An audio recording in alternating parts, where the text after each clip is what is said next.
Hello mga palangga, to this video ay i-share ko naman sa inyo yung recipe ng aking loaf bread. 1 kilo lang po yung gagawin natin dito mga langga. Pero maglalagay din po ako ng kalahating kilo kung para lang po yung kakainin nyo lang, hindi po pang negosyo. At maglalagay din po ako ng 6 na kilo para po sa pangmaramihan. At maglalagay din po ako ng 12 na kilo mga langga ng ating recipe.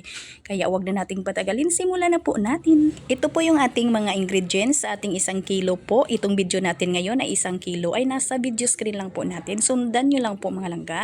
Kasi po yung mga ingredients natin dyan ay explain ko po kung ano po yon. Yung asukal natin mga langga na 200 grams ay saktong lasa lang po or saktong tamis lang po sa ating loaf bread. Kasi po hindi po tayo pwedeng maglagay dito ng medyo marami. Kasi po pag nasobrahan po ng asukal ay mabigat po yan paalsahin. Matagal po umalsa yung ating loaf bread. Yung ingredients natin dyan na anti-amag powder ay para po yan sa shelf-life po ng ating tinapay para po matagal po amagin. At yung nilagay natin dyan sa ating ingredients na BUS or butter oil substitute po. Yan pong ingredients na yan ay nagbibigay ng bango ng ating loaf bread at hindi lang mabango mga langga ay dagdag din po ng malinamnam. Medyo same lang siya sa margarine pero mas mahal po yung ating BUS. High quality po siya na butter oil substitute po siya. Itong margarine mga langga, yung nasa kamay ko, yan po yung margarine. Medyo matigas po siya.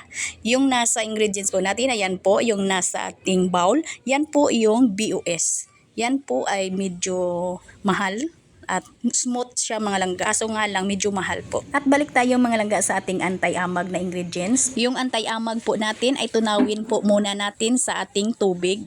Yung akin mga langga ay tinunaw ko po sa ating 1 3/4 cup ng ating tubig before ko po nilagay sa ating bowl. Gusto ko sanang ipakita sa inyo yung picture ng ating packaging ng ating anti-amag. Kaso hindi pwede po magka-violation po tayo niyan. Nasa packaging niya mga langga yung kanyang usage. Sobrang higpit na kasi ngayon si Facebook, hindi ka na pwedeng magpakita ng mga brand, mga products. At pag gumawa kayo dito na kakainin lang, ay hindi na po kayo maglagay ng anti-amag ha. Yung paglalagay natin sa ating anti-amag powder ay nakabase po yan kung ilang kilo po yung gagawin po natin. At ito naman po yung ating mga ingredients sa gustong gumawa ng 6 na kilo. Ayan po mga langga, pagkatapos po nating tunawin yung ating mga dry ingredients, ay maglagay na po tayo ng ating harina. Pwede tayong gumamit dito ng first class flour lahat mga langga. At ito naman po yung kalahating kilo na pangkain lang, yung ating mga ingredients na sa video screen lang po natin. Ayan po. Yung paggawa ng ating loaf bread, kung kakainin lang ay pwede talagang imasa natin ng mano-mano. Pero pag ito'y pang negosyo ay kailangan talaga natin yung pangpakinis ng ating dough roller or kaya spiral mixer kasi iba talaga yung kinis ng texture ng ating dough sa ating mga tolls. Hindi po pwede talagang masahin ng mano-mano pag ito inyong pang negosyo, gawing negosyo mga langga.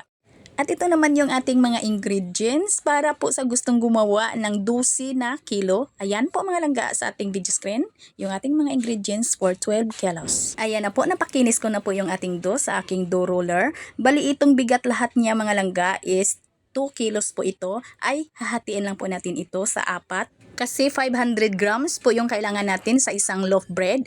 Bali 2,000 grams po ito lahat. Hatiin po natin sa 4. Bali 500 grams po yung isa. At ganituhin lang po natin sa pagpipigura. Kailangan po mga langga ay mahigpit po yung pagpigura natin para hindi po maging butas-butas yung loob ng ating loaf bread. Ayan po. Yung loaf bread molder po natin ay large po yung gagamitin natin. Bali yung isa nito nasa 350 yung bili ko mga langga. Pero noon pa yon, pero ngayon baka medyo tumaas na kasi medyo matagal na din ito At yung sizes niya is 12 by 4 by 3.5. At sa paraan po natin sa ating pagluto dito ay maglalagay po ako ng baking time sa ating video screen. At yung sa gas oven po mga langga ay tansyahin nyo lang talaga kasi po yung time ng ating gas oven or ating gids ay hindi po tayo magkapareho. Yung apoy natin dito ay kailangan po dito yung hindi masyadong mahina at hindi rin masyadong malakas. At yung time ng ating pagluto nito ay nasa 30 to 35 minutes. At Depende talaga yan sa gauge ng ating oven. Kasi hindi po magkapareho yung gauge ng temperature ng ating oven po. At kailangan po bago talaga ninyo hanguin ay sure na po kayo ng inyong loaf bread ay nag golden brown na po. Kasi po babagsak po yan pag naalanganin po yung malasado pa or hindi pa siya luto. At kailangan po talaga yung tamang-tamang luto po, yung pagka golden brown po ng ating loaf bread. Kasi po, kahit naglagay po tayo dyan ng anti-amag, pag hindi golden brown ay madali po yung talagang magkaamag. At pagkatapos po nating bastunin lahat ay maglagay lang po tayo dito ng large shortening para po mas madali po natin itong ma-unmold. Madali po nating ma-release, hindi po dumikit. At kailangan talaga natin diyang pahira ng shortening kasi po pag wala nito, hindi nyo pinahiran ay hindi talaga yan matatanggal. Masisira po talaga yung ating loaf bread. At pagkatapos nito mga langga ay takpan lang po natin at paalsahin lang po natin ito sa 3 oras at depende na din po yan sa ating room temperature. At sa pagtakip po natin ay mag-iwan po tayo ng isa na hindi po masyadong natakip, yung may matingnan po tayo kung pwede na ba isa lang. Ayun po, ayan po mga langga. Iwan po natin yan kasi hindi po na natin yan pwedeng galawin pag nag-alsa na po. At dito po tayong magbase mga langga. Ayan po, pag nakikita po natin dyan na kaunti na lang pong mapuno, ayan po. Ang ibig sabihin dyan mga langga ay pwede na talaga natin yang isa lang. Huwag na po talaga nating hintayin na umabot po sa takip yung alsa niya kasi umapaw na po yung ating dough, masisira na po niyang square niya.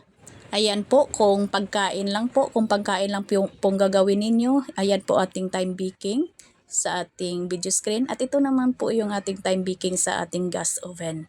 Ayan po, pero kailangan talaga malangga. Pagkaahon nyo po talaga ay yung takip, ay kailangan pong tanggalin nyo po yan agad. Para po hindi po bumagsak yung ating dough. Kailangan tanggalin nyo po yan agad at i-release nyo po agad mga langga. Kailangan po dito yung mabilisan pong proseso.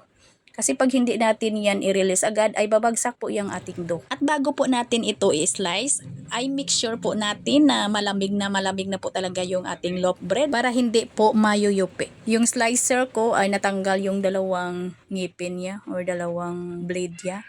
Ayan po. Second-hand ko lang po ito nabili mga langga. 15k po yung bili ko nito. Mura lang po talaga basta second-hand lang po. Matagal na po ito mga langga. Matagal na po ito nagsiservisyo sa amin yung aking slicer. Pinahasa ko lang yung blade pagka medyo mapurol na. Ayan na po mga langga yung ating loaf bread. Mabango po ito mga langga sa nilagay po nating BOS. At malinamnam po ito mga langga. At kahit wala na pong palaman, sigurado naman talaga kung masarap mga langga. Yes mga langga. Kaya i-try nyo na ito. Kung kayo ay nagbebikiri, kung bago pa lang kayo, ay kailangan po ang sabi ko lang po, yung pagluto po natin ay importante talaga yun mga langga. Kasi po, pag hindi kayo marunong din dito magluto, ay hindi talaga din po ninyo makukuha. Ay maaari po talaga ding pumalpak yung inyong gawa. Yan po yung ating loaf bread. Nakikita nyo yung may kaunting yupi sa gitna.